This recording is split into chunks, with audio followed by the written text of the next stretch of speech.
RPSC first grade की तैयारी करने वाले सभी विद्यार्थियों को मेरा नमस्कार। आई होप आपकी तैयारी बहुत अच्छे से चल रही होगी और आप पूरे डेडिकेशन से पढ़ रहे होंगे। आज की इस वीडियो में मैं आपसे बात करना चाहूँगी कि फर्स्ट पेपर में जो हिस्ट्री का टॉपिक लगता है आपके, उसमें आप कौन कौन से टॉपिक हैं जिनको आपको बहुत अच्छे से करना है, जहाँ से क्वेश्चन डेफिनेटली पूछे जाते हैं। मैं पूरा नहीं करके जो जो इम्पॉर्टेंट है उनको मैं आपसे डिस्कस करना चाहूँगी। तो स्टार्ट करते हैं आज का टॉपिक, जो कि है हिस्ट्री।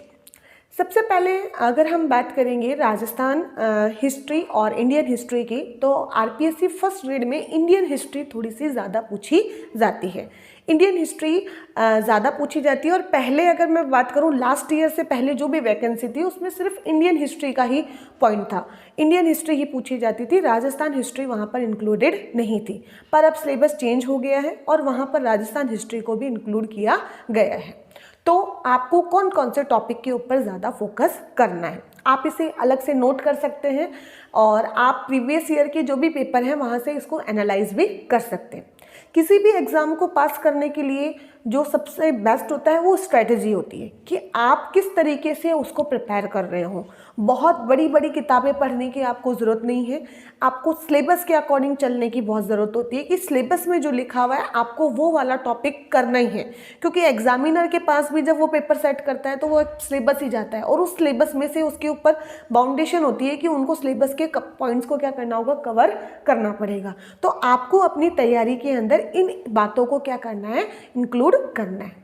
तो पहला एक सबसे इंपॉर्टेंट टॉपिक लगता है वो है क्रांतिकारी और प्रसिद्ध नेता हैं उनका टॉपिक आपके लगता है, जिसमें आपके भीमराव अंबेडकर है, वीर सावरकर है, ठीक है, और कुछ संत वगैरह हैं जैसे स्वामी दयानंद सरस्वती हैं, आपके विवेकानंद जी हैं। तो बहुत सारे यहाँ पे क्रांतिकारी और ये सब वहाँ पर इंक्लूडेड हैं और आप देखोगे वहाँ से आपके डेफिनेटली क्वेश्चन आते हैं और बहुत बड़ा टॉपिक भी नहीं है, बहुत इजी है। आप मान के चलो, जैसे मैं वीर सावरकर की बात करूं तो 2 से 3 पेज के अंदर उसका सब कुछ इंपॉर्टेंट मैटर आपको मिल जाएगा, आप उसको प्रिपेयर कर सकते हैं। मैं कोशिश करूंगी मैंने जो प्रिपेयर किया था मैं आप लोगों से उसको शेयर करूं ताकि आप लोगों की हेल्प हो सके।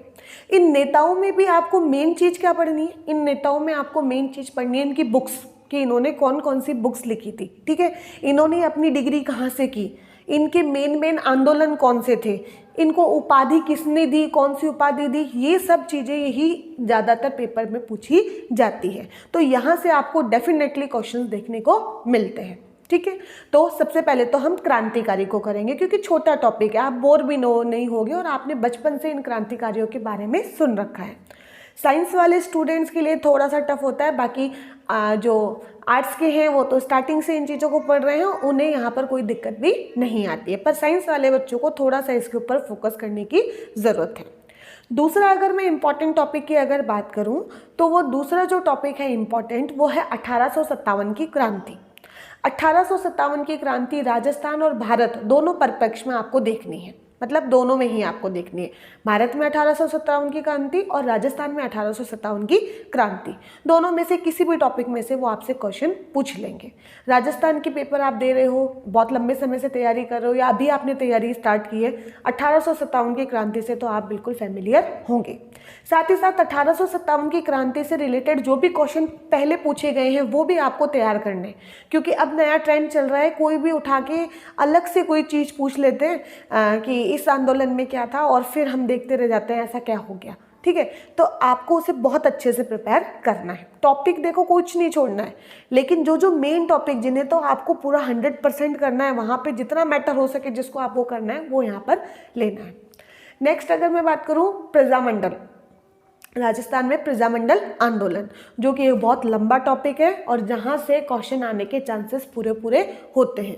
यहाँ पे प्रीवियस ईयर के क्वेश्चंस भी आपको बहुत सारे मिल जाएंगे, आप आसानी से उनको कर सकते हो, आपको उसमें कोई भी दिक्कत नहीं आएगी, आपको उसे बहुत अच्छे से प्रिपेयर करना है।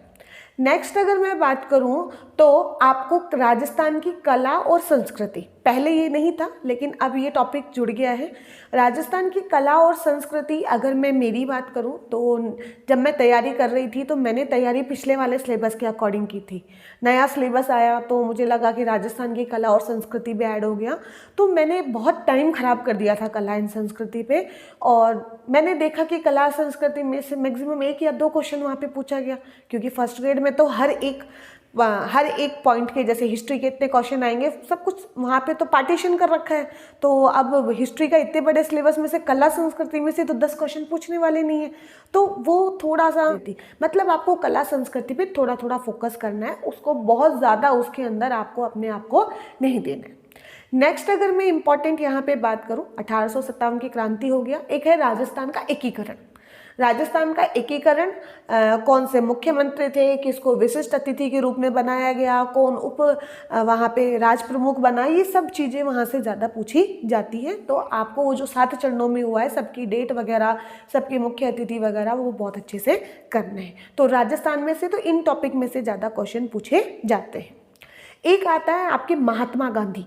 तो महात्मा गांधी जो उन्होंने अपना पूरा स्टार्ट किया था जर्नी, जहाँ से महात्मा गांधी की स्टार्ट है, तब से लेके एंड तक उन्होंने जो जो आंदोलन चलाए, किस क्रम में चलाए, कौन सी बुक्स वगैरह लिखी, तो वो पूरा आपको राजनीतिक जन जागरण करके एक टॉपिक आ जाता है, उसके अंदर आपको ये पूरा करना है। मैंने मेरे टेलीग्राम चैनल पे जो मैंने पढ़े थे नोट्स, यूट्यूब से ही मुझे मिले थे वो नोट्स मैंने पढ़े थे, और लकीली उसमें उसी मैटर में से बहुत सारे क्वेश्चंस मुझे देखने को मिले थे, जिससे मेरी बहुत ज़्यादा हेल्प हुई।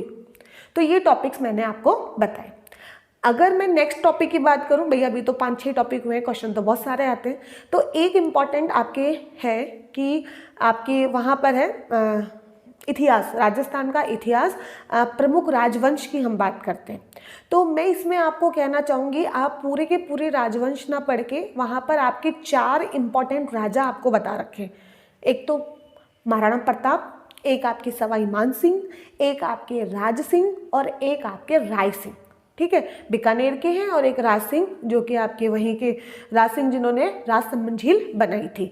तो ये 4 राजा अगर आप अच्छे से पढ़ लोगे तो आपको इनमें से बहुत सारे क्वेश्चन देखने को मिलेंगे। यही पूछे जाते हैं। प्रताप का तो क्वेश्चन फिक्स है, आपके फर्स्ट ग्रेड में पेपर उठा के देख लेना, कहीं ना कहीं महाराणा प्रताप में से एक क्वेश्चन तो आपको पूछा जाता है।